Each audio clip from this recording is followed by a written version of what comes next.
The previous tenant of my new flat left a survival guide. I think I'm going to need more than a guide. This is the second part of this story. If you haven't seen the first one, make sure to start with it on my channel. Now, let's continue. So much has happened in the last 24 hours. I'm so stressed, and I've barely slept since I discovered that Jamie was missing. It's starting to make me feel a little twitchy, but I thought I'd better update you guys. I was overwhelmed by all the suggestions you gave me, and have taken more than a few of them on board. I'm definitely going to be getting a huge planter full of sage for the balcony. And I did spill a little salt in my doorway.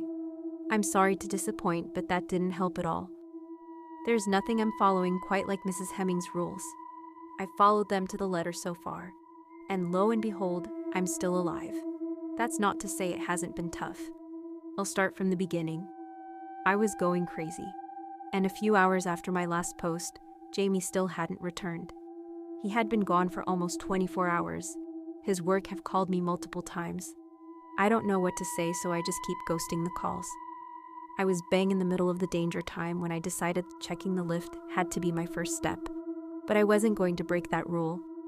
I waited. I waited desperately for 3.34 to come, and I'm ashamed to say that when it did, I remained paralyzed to our sofa for almost half an hour before I found the nerve to leave the flat.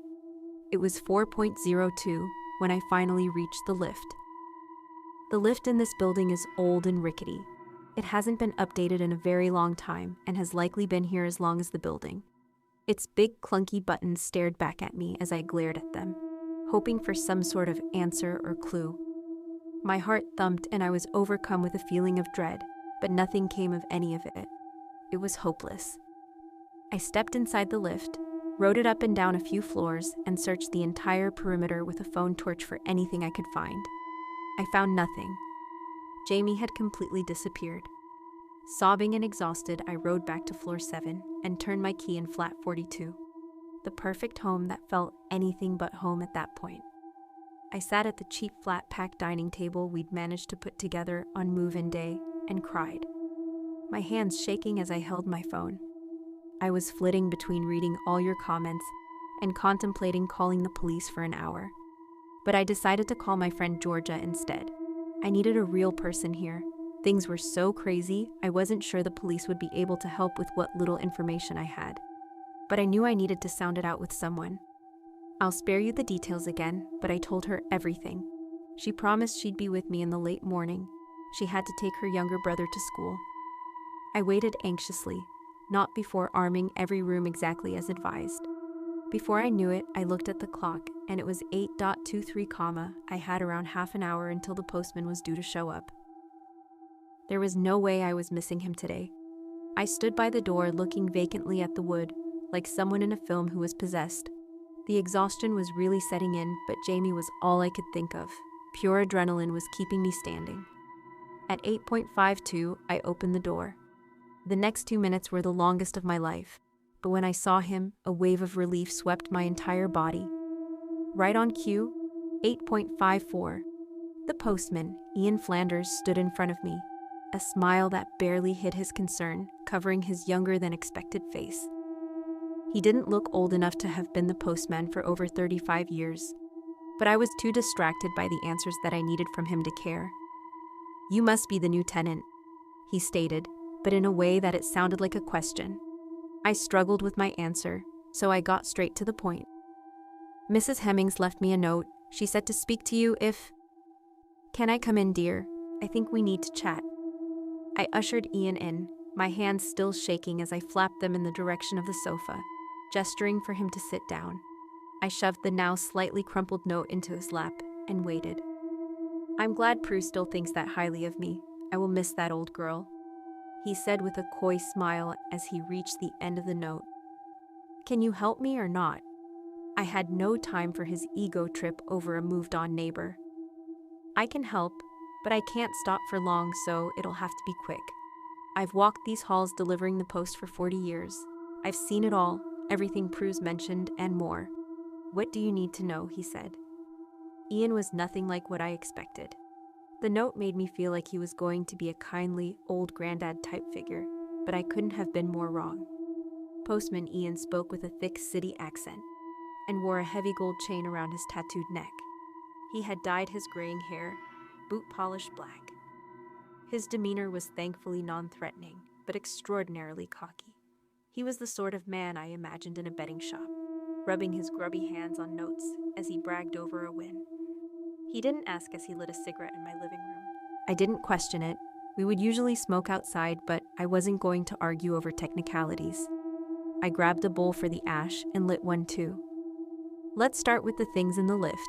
My boyfriend is missing, and he took the lift at 3:15 over 24 hours ago. We hadn't got this note yet. I haven't heard from him since. I need to get him back. I barked at him as if the louder I spoke, the more I could influence his answer. But nothing prepared me for what he said. His skin turned pale and his harsh-looking face became more sympathetic as he explained, "He's dead, love. Forget about him now. Only one person has ever come back from the lift at that time of night. And it was Prue herself.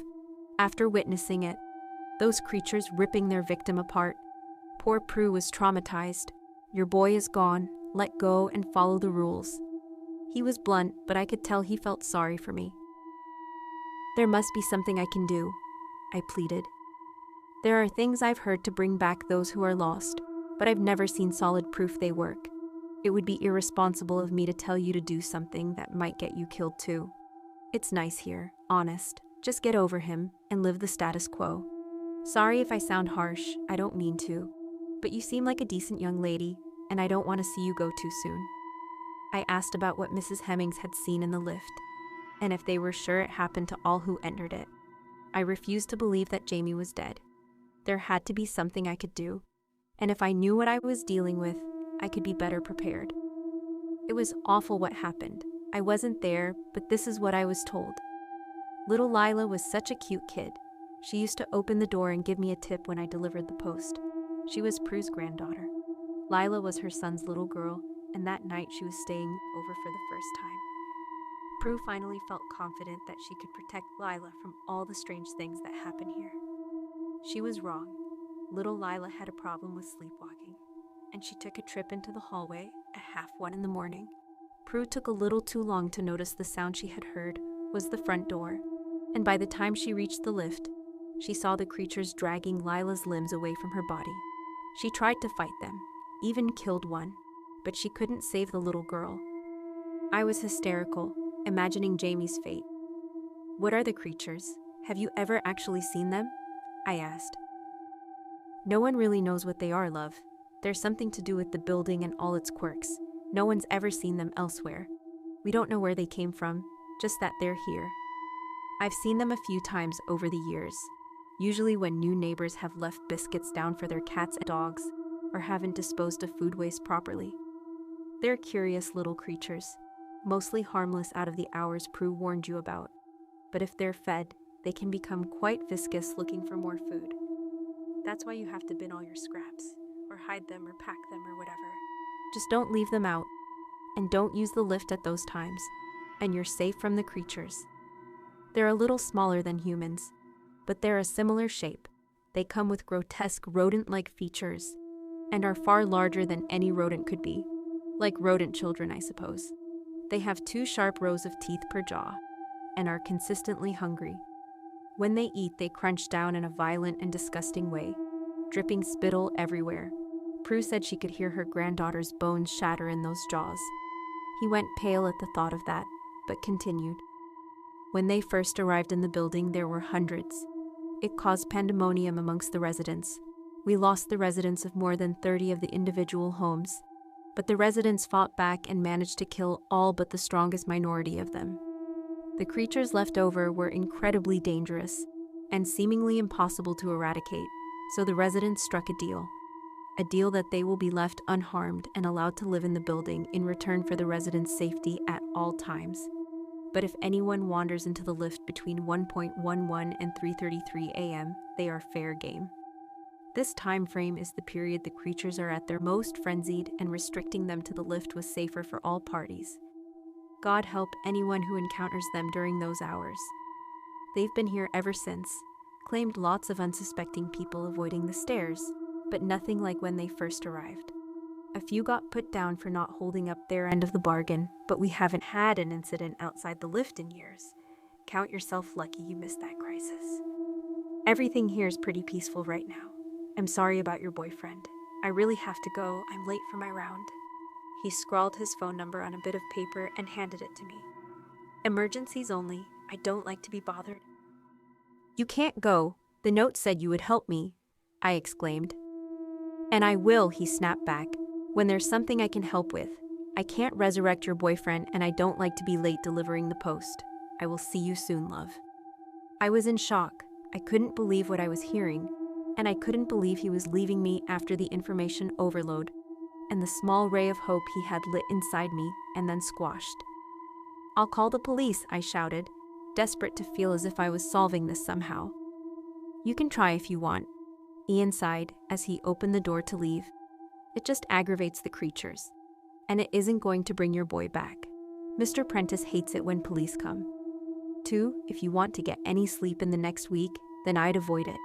Wait a week, report him missing, and learn to adapt to life here, love, or you'll be dead in days. And with that, he shut the door behind him. I opened it again. I had so much more to ask, but he was gone. No sign of him anywhere in the corridor. Maybe it was me losing my mind. I might be imagining all these things. But no matter how much I willed it, the note was still there, and Jamie still wasn't. Georgia arrived not long after Ian had left. I, of course, asked if she had seen him in the corridor, to try and affirm to myself that he was real, but she hadn't. She looked at me worried and held me as I sobbed, and told her what the postman had said about Jamie and the creatures. I wasn't sure she believed me. Even as she read the note, she looked skeptical. If she was skeptical, I wouldn't have blamed her, but she had always been supportive. She sat with me for hours while I just sobbed, heartbroken. I was so conflicted as to what to. It felt insane that I hadn't contacted anybody, but this note had turned out to be accurate so far. And if the postman was to be trusted, then I should wait. Georgia had been my best friend for many years. She stuck up for me when I was too scared to do it for myself, and had always been the brave one of the two of us. I felt safe around her, so after hours of crying and despairing at the way my life had changed in a matter of days, I finally decided to take a nap. It was early evening and Georgia was watching some TV, just there for me if I needed her. Despite the deprivation, I struggled to fall asleep. I tried to imagine Jamie's arms around me, but it became a more painful reminder that they probably never will be again. Eventually, after what felt like an eternity of staring at the damp patch on ceiling, I drifted off. About 3 hours ago, I woke up, staring at the goddamn damp patch on the ceiling, and could hear chatting in the living room. I jumped out of bed and walked towards it. Georgia was on the sofa with a middle-aged looking woman, both nursing a cup of tea in the matching mugs that Jamie had got me as a move-in present. My blood boiled, but it wasn't their fault. I cleared my throat to get their attention. "Oh, Katie, this is Natalia. She lives upstairs. We got chatting, so I made her a cup of tea. I hope you don't mind." I looked at the dark-haired woman on the sofa, drinking tea from my cup, and nodded. Georgia was a sociable idiot with no understanding of when to not be herself. I wasn't going to lament her for it right now. It was her coping. "Of course. Hi, Natalia. What flat do you live in?" I tried my very best to be polite. I would have to discuss not bringing people into my home mid-tragedy with Georgia after she had left, but until then I would be neighborly. "Flat 71. It's so nice to meet you. You have a lovely home," Natalia responded. Her lips curled at the corners into a smile that wasn't replicated in her eyes or the rest of her facial expression. She looked at me smugly, with full knowledge that I was aware of the implications of what she had just said. The rules. The flat number. Every now and again, someone will knock at your door claiming to live in one of these flats and ask to borrow some sugar. They will seem entirely average, but you must shut and lock the door immediately. I installed 2 extra security bolts to avoid these fuckers. I don't like to swear at my age, but they really are fuckers. Prue's warning echoed in my mind, and I couldn't take my eyes off Natalia. Something really was off about her. I looked at Georgia sat on the sofa next to her and noticed her sweating. Anyone in the UK knows that it's been a hot for few days, but this was beyond just the ambient temperature. Her entire body was dripping. Suddenly, she began to pant. Natalia's eyes were locked to mine, just like the window cleaner's had been. Nothing happened before with the cleaner, except this time the rule had been broken. She was already in the flat. Georgia started to scream as her skin blistered and charred. Her hair fell from her scalp as the skin flaked and melted away from every inch of her. She was being burned alive without a flame in sight. She scratched frantically at her own melting face, digging into the exposed raw flesh. The sound a person makes when they burn alive is like no other. That will never leave me. I screamed and screamed, but no one came to my door. I tried to grab my phone to call Postman Ian, but the wooden surface I had set it down on burned my fingers to the touch and forced me to recoil. She was going to set the whole flat alight. My actions needed to be quicker than a phone call. I grabbed hold of the large knife I had set down on the side earlier when weaponizing. The handle blistered my fingers instantly, but I didn't care. I needed to get her out now and help Georgia if I could. I ran towards the dark-haired lady, sweat dripping from my brow the closer I got, and plunged the knife into Natalia's throat. She gripped it and fell to the floor. She didn't bleed like a normal human. Her insides were black. She was still moving, and I figured it probably wouldn't be long before she stood right back up and tried again. So I dragged her into the hallway, ready to bolt the door. As we reached the entrance of the corridor, one of the cats was waiting. Hissing at her semi-conscious body, I caught her eyes fixate on it as I dumped her on the floor. I grabbed the cat, pulled him inside, wincing as its skin caused more burns up my lower arms, shut the door and watched through the peephole. She got up and held her hand to the wound, cauterizing it and walking off towards the lift, as if she hadn't been injured at all. I dropped the cat by that point, but every bit of naked skin it had touched throbbed and burned for at least an hour. Georgia hadn't been as lucky as Natalia with injury recovery. I anonymously called an ambulance for her. I couldn't believe it, but she was still breathing.